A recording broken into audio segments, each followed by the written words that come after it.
안녕하십니까? 엔도투데이 위클리 세미나입니다. 오늘은 조직검사 점막하 침윤, 점막하암에 대한 ESD에 대하여 말씀드리겠습니다. 이 주제를 준비하게 된 것은 어떤 질문이 있었기 때문입니다. 2022년 엔도투데이 내시경 세미나에서 서뮤코잘 인베이전 인 포셉스 바이옵시라는 강의를 하였습니다. 링크는 아래 댓글에 달아 놓았습니다. 그런데 최근에 이에 대한 질문이 왔습니다. 읽어보겠습니다. 조직검사에서 SM 인베이전 이기는 하나 점막하 침윤의 깊이를 알 수 없으니 먼저 ESD를 시도해 보았을 것으로 생각됩니다. 점막하 침윤이 500 마이크로미터 이하인 경우는 ESD 후 추가 수술이 필요치 않을 수 있기 때문입니다. 조직검사의 세포형도 moderately differentiated 이므로 더욱 그러합니다. 반드시 수술을 해야 하는 인디케이션을 어떻게 봐야 할지 문의드립니다. 라는 내용인데요. 따라서 크게 두 가지 질문입니다. 조직검사 점막하 침윤을 어떻게 볼 것인가? 점막하 함이 의심될 때 ESD를 할 것인가? 이 두 가지거든요. 이에 대하여 답변을 준비하였습니다. 조직검사 점막하 침윤은요, 일단 만나는 경우가 많을 것 같은데 많지 않습니다. 조직검사에서는 암인지 아닌지, 암이라면 어떠한 조직형인지를 보고하게 되어 있습니다.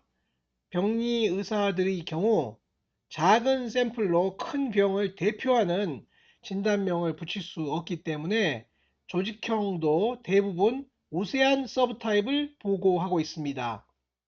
moderate differentiated에 푸얼리가 섞여 있더라도 moderate가 많으면 moderate로 보고하는 형식이죠.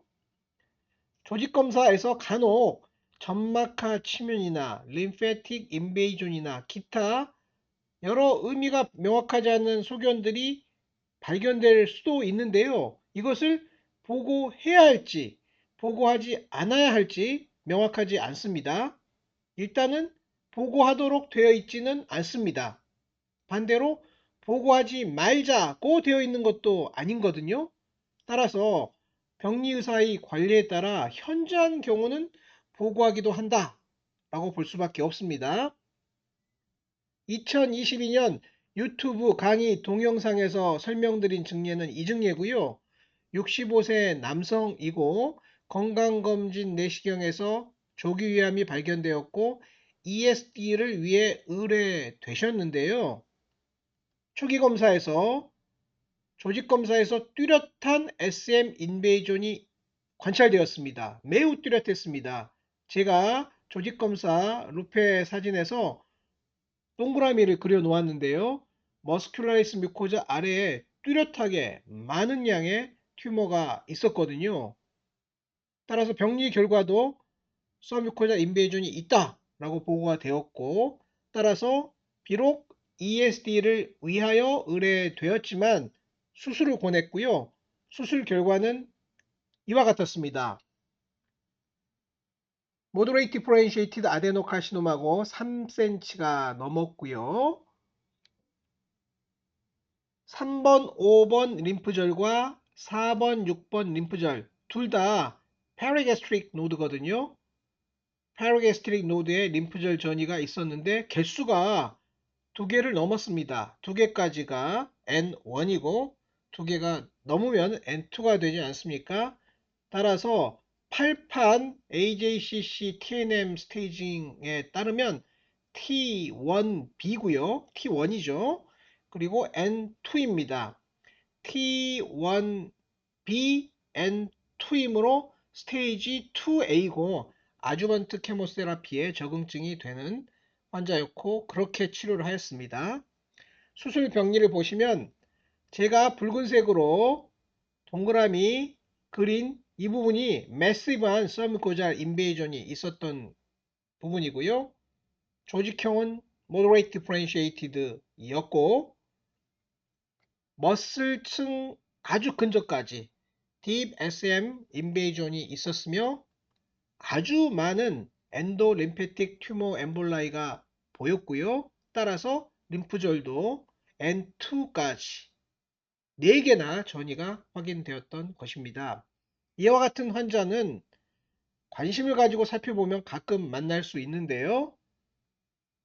Moderate Differential Adenocarcinoma로 ESD를 고려해서 의뢰되었던 환자입니다만, 앞 환자와 비슷하게 동그라미 친 부분, 점막 근판 아래인 게 틀림없지 않습니까? 점막 근판 아래에 많은 양의 튜머가 관찰되었고요. 병리 결과도 서브코잘 인베이전이 있는 것으로 보고되었고, 수술을 하였습니다. 수술 결과 SM2까지 인베이전 되어 있는 Moderate Differentiated Adenocarcinoma 3.4였고요. 이 환자에서도 Lymphatic Invasion이 다수 관찰되었습니다.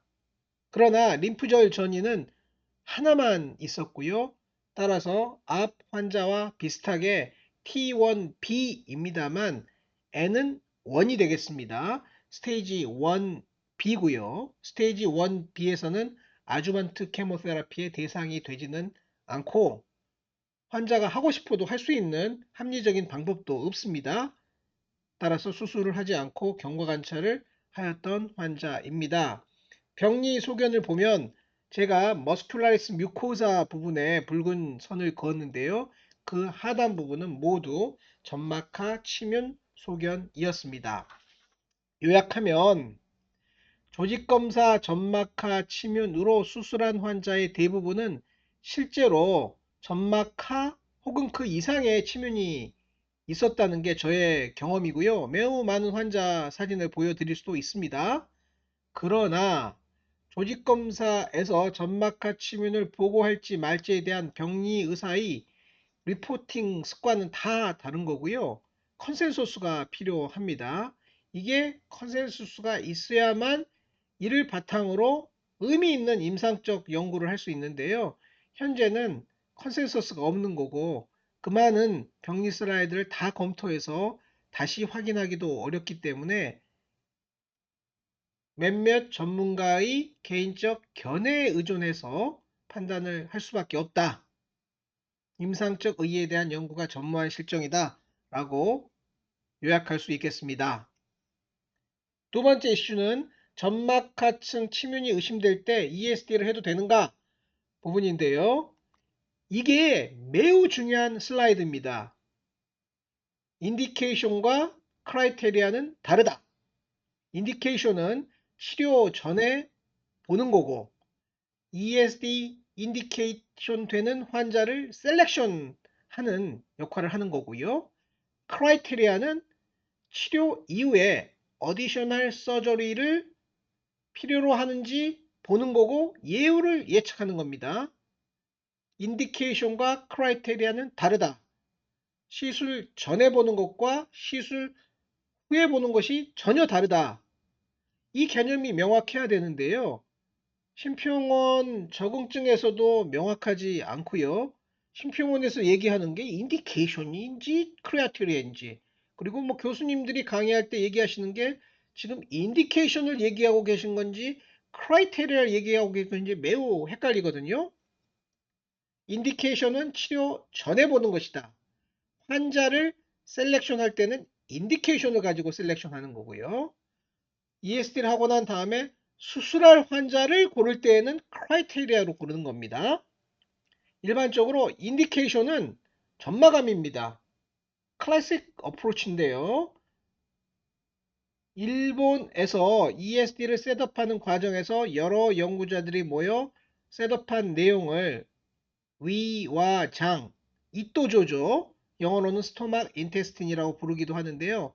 이또조에 약 20년 전에 기고한 내용인데요. 일단 점마감으로 추정되고, 그리고 이러한 조건이 있을 때 ESD를 한다 라는 게 클래식 어프로치입니다. 그런데 지난 20년 동안 하나도 바뀌지 않았습니다. 아직까지도 일단 점막함 이어야지 ESD를 하는 거고요. 일단 점막하암으로 서뮤코자 캔서로 추정되면 수술을 하는 게 현재 가이드라인입니다. 보여드리겠습니다. KSGA 대한위암학회 가이드라인은 2022년에 발표되었고 2024년에 업그레이드 되었는데요.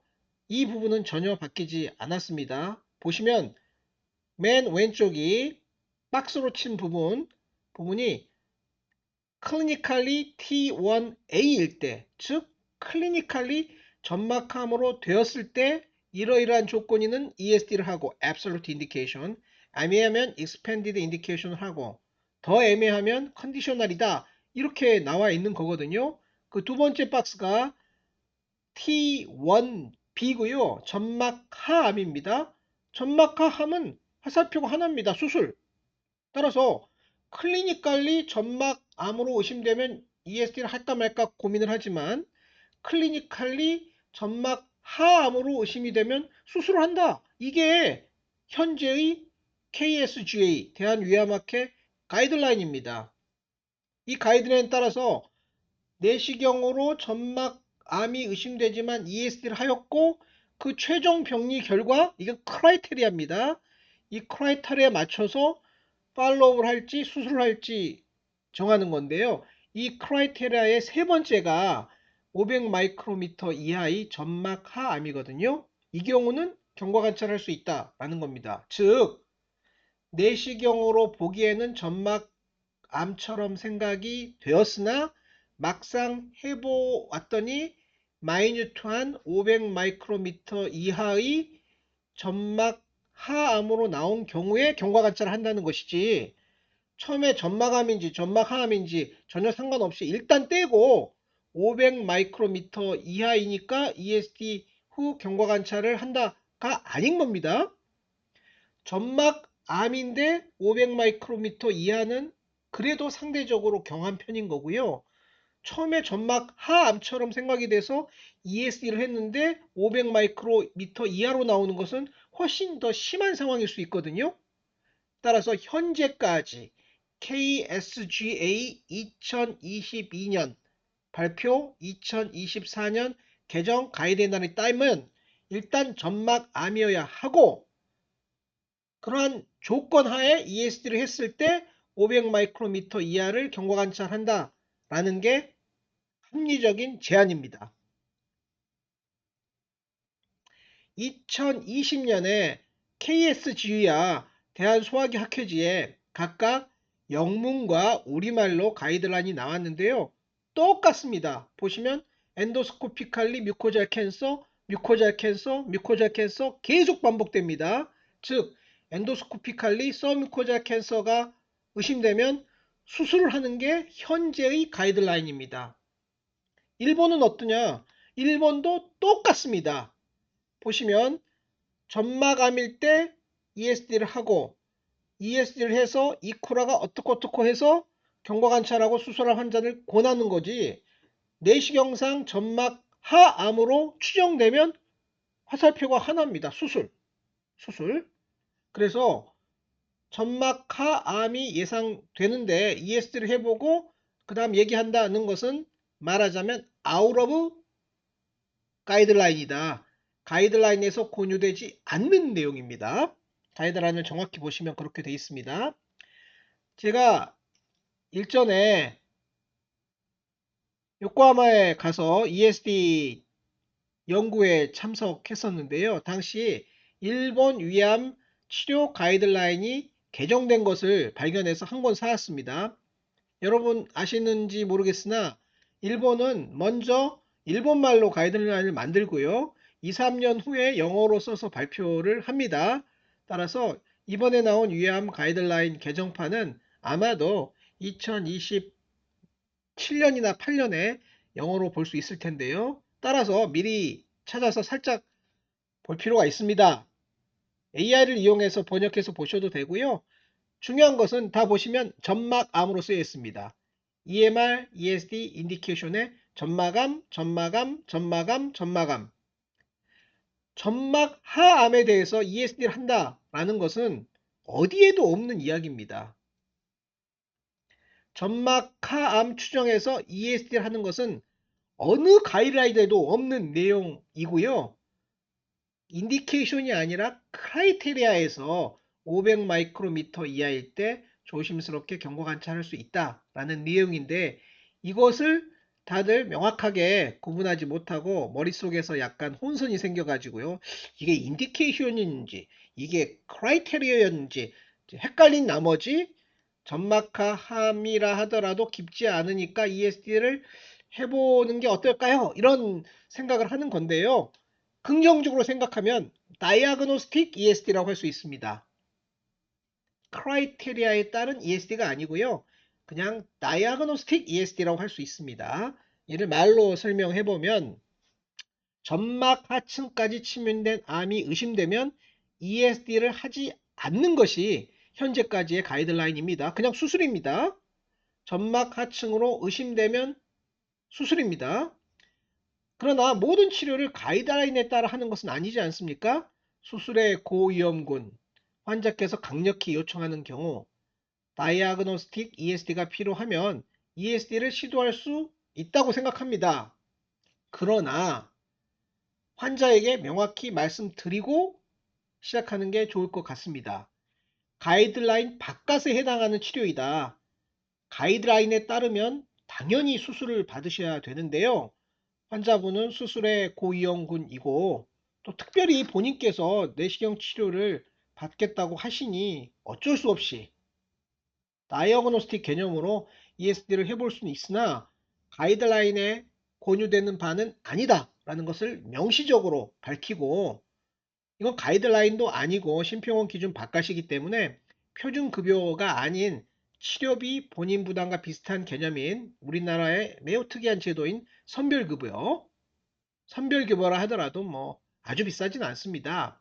선별급여로 시술을 해야 된다고 생각합니다. 요약하면 점막 하층 침유남이 의심되면 수술을 하는 게 현재의 가이드라인이고 가이드라인 바깥으로 ESD를 하고자 할 때는 가이드라인 바깥이라는 점과 선별급여라는 점을 명확하게 설명하고 시술을 하는 게 좋겠다라는 생각입니다.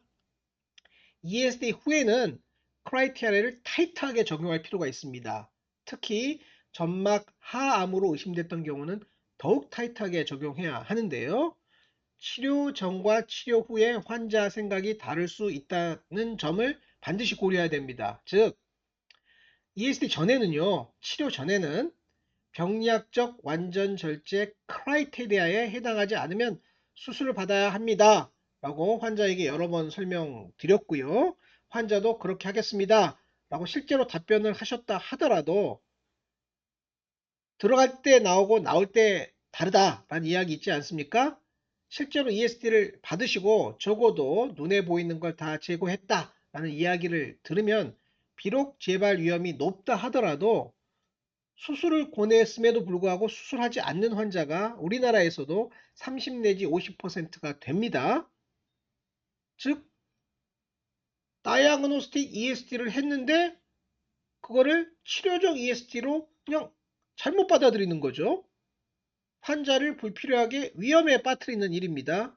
따라서 가이드라인 바깥에 해당하는 점과 정부에서 보험급여를 해주지 않는 선별급여에 해당하는 영역이라는 점을 명백하게 얘기하지 않고 시술을 할 수 없는 것이라 보는 게 좋겠습니다. 그래서 오늘 질문 주신 분에 대한 저의 답변은 이것입니다. 조직검사에서 뚜렷하게 점막하 침윤이 나온 경우는 수술을 권유하고 있습니다. 경청해 주셔서 감사합니다.